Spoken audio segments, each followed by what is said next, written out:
Niya na po natin si Dr. Anthony Liachon, ang isang health advocate. Good morning po, Dr. Tony. Good morning. Magandang umaga sa inyo. Opo, Doc. Bakit niyo po sinasabi ang middle class ang new poor sa Pilipinas at ano po yung mga factors kaya nito, Doc? Well, ang middle class, ang new poor, kasi pagka nagkasakit sila ngayon, ang bill sila millions eh. For example, ma-heart attack ka, and then ma-angioplasty ka, tatakbo ng 500,000 to 1 million. So, kung may cancer ka, or stroke, or may diabetes, nagda-dialysis. Ngayon, dahil hindi tayo universal healthcare, like in other progressive countries, defunded ng PhilHealth, unconstitutional yung transfer, tapos maraming guarantee letters. In other countries, ang lahat ng citizen, whether poor, rich, or middle class, sagot siya ng gobyerno. In our case, hindi ganun ang sistema eh. Ang taas ng out-of-pocket expenses natin. Ngayon, ang poor, may ayuda sila. Ang middle class, yun ang backbone of the nation, 40 to 45% nagbabayad ng tax. Not we're saying we should not give the poor. Pero dapat meron tayong social justice. Direct contributors, nagbabayad tayo sa PhilHealth, kinakalta sa sweldo. Tapos meron tayong mga sin taxes sa tobacco, alcohol, vape, at saka soda. Pero hindi binibigay sa tao. At yan ay na-divert at napatunayan sa Supreme Court. So, last year, walang budget binigay sa PhilHealth dahil sobra-sobra daw ang pera. Opo. So, kaya tayo nag-file ng petition. Ngayon, ang middle class, tayo ngayon, maraming unemployed, maraming mababa ang sweldo. So, pagka nagkasakit ka, particularly yung nag-uumpisa ka pala ng trabaho or kare-retire mo lang, mauubos yung retirement mo. Correct. Dahil dito. Sabi nga nila, Dr. Tony, di ba, one step away ng isang middle class, talagang poor na siya. Di ba? Dahil nga sa kawalan ng ayuda, ng tulong, at saka kaliwat ka ng buwis yung ating binabayaran. Pero, Dr. Tony, ito gusto kong malaman kung gaano po ba kalaki yung impact ng out-of-pocket medical expenses sa paghirap ng mga middle class families? Ang out-of-pocket expenses natin, according sa World Bank 2022, ay 44%. Pero 4 years ago yon, malamang nasa 60% na yung out-of-pocket expenses natin. Kunyari 1 million, ang gagastusin natin ay 600,000. Ganun kabigat. Kaya yung problem natin sa government, yung kanilang zero balance billing, pang mahirap lang, paano kunyari puno na yung hospital mo? Opo, at ang volatile, yung ward. Siyempre, yung mga hospital na malalaki, puno ng mahirap. So, yung mga middle class, gusto rin maka-avail nun, pupunta sa private hospital. Alam naman natin na bayad sa private hospital. Ngayon ang PhilHealth, dapat sagot lahat yan, kay public or private. Kasi bakit magkakaroon ng inequity in healthcare? Pare-pareho naman tayong Pilipino. Correct. Diba? I mean, it's crazy. It's crazy to think na meron tayong targeted approach regarding healthcare. Lahat naman magkakasakit eh. So dapat ang vulnerable, middle class, at ang poor, pareho dapat ang benepisyo. Because yung mayaman kasi, they can well afford the big time 5-star hospitals. Meron silang HMO. Pero ang middle class, at saka ang poor wala, coming from the COVID pandemic at may energy crisis ka, ginawa pa nilang nakawan ang PhilHealth money, tapos nilagyan pa nila ng maipip na budget, which is a violation of the Universal Healthcare Act, na dapat ang magbabayad lang ay PhilHealth at hindi manggagaling sa mga guarantee letters. So yan yung problema na ginawa yung sin tax law, Universal Healthcare Law, sumisira mismo ng batas natin, gobyerno natin. So, yan yung gusto nating i-bring up eh. At buti na lang, napipick up na ng mga senador na ang middle class ngayon, one step na lang yan. Mahihirap na tayong lahat. Hindi katulad sa other countries. Biro mo, ang lifespan ng Pilipino, 70 lang.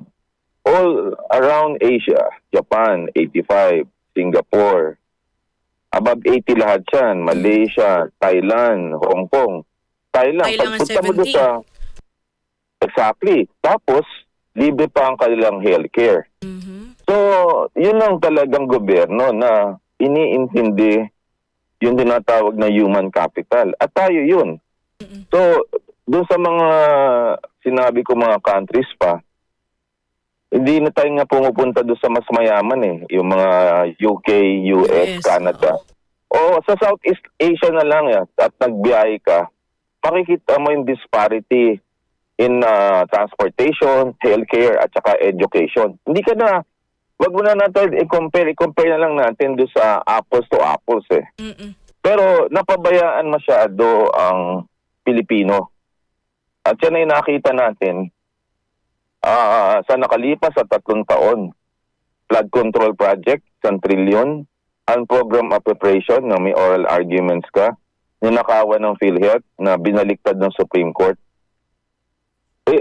Saan ka pa naman makakakita ng government na instead i-protect at safeguard ang mga Pilipino, sila pang inaapi at wala pang benepisyong binibigay. So nabubuhay tayo sa ayuda. Band-aid solution lang. Oo, band-aid solution sa mga problema natin kasi wala tayong strategic and foundational approach on how to attack the problem. And that's very sad.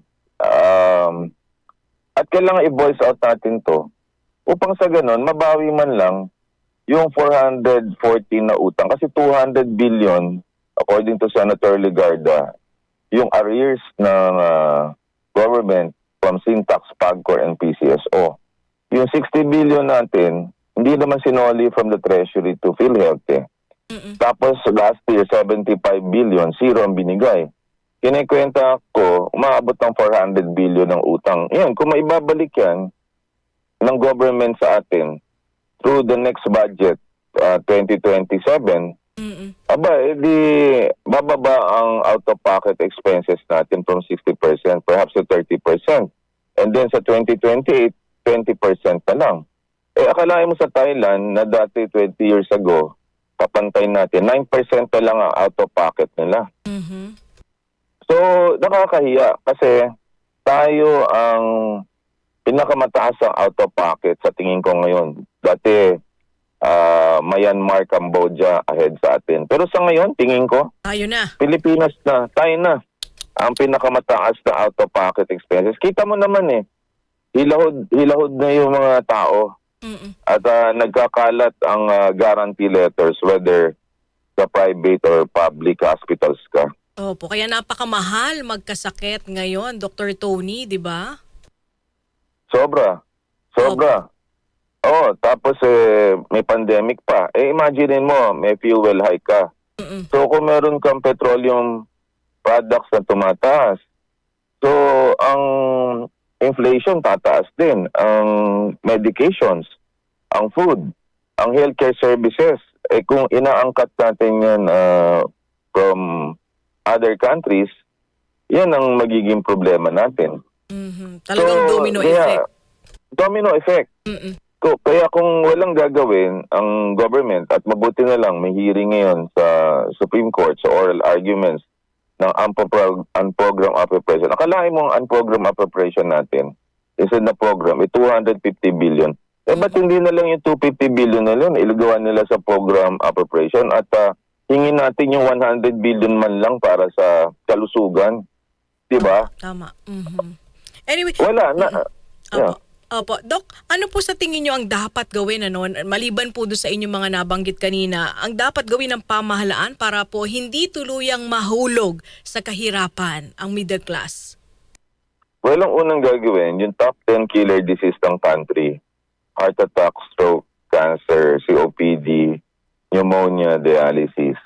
increase kaagad ang case rate niyan. Kasi itong top 10 killer diseases natin ay 75% ng kinamamatay and account for almost 800 billion pesos a year. So, ang ibig sabihin, mag-focus ka na lang dun sa mga major illnesses sa 10 at pa-decidean ka agad sa PhilHealth yan na increasean ang benepisyo or case rate para pag na-hospital ka, wala ka masyadong babayaran at mas mabilis gawin ka agad yun. At yan ay dapat isang urgent legislative bill. Kasi pagka sa PhilHealth, nagtrabaho tayo dyan, 2016-2019, matagal yan eh. Matagal yan. Kung i-meeting na lang kaagad sa Senate at Congress yan, isang meeting, patawag sila. Tapos nandun yung actuarial analyst. At ngayon, since may energy crisis tayo, parang yung panahon ng COVID, ang COVID dun, alam mo, libre ang pasok sa ospital, 800,000 yung case rate. So wala ka ng down payment kasi ang down payment mo yung PhilHealth card mo. So pag pinakita mo yung ID mo, tanggap ka na. Wala ka ng down payment. Opo. So, di ba? So, ayan, na-heart attack ka at ang case rate mo 500,000, ang laking menos yun. Kung may cancer ka, may stroke ka. Magkano ang stroke sa ICU? 100,000 sa private hospital. So, yun ang dapat asikasuhin. Pareto principle ang tawag dyan. Ang ibig sabihin, kunyari, 20% of the problem natin would account for the 80% na gastos natin. Yan ang dapat nating i-focus. At ang dami nating kasi mga iniisip eh. So, I think ang PhilHealth ang dapat ayusin kasi we cannot afford to be sick. Meron tayong yakap program, pero outpatient yun eh. Maliit lang yun eh. Limitado lang. Limitado lang.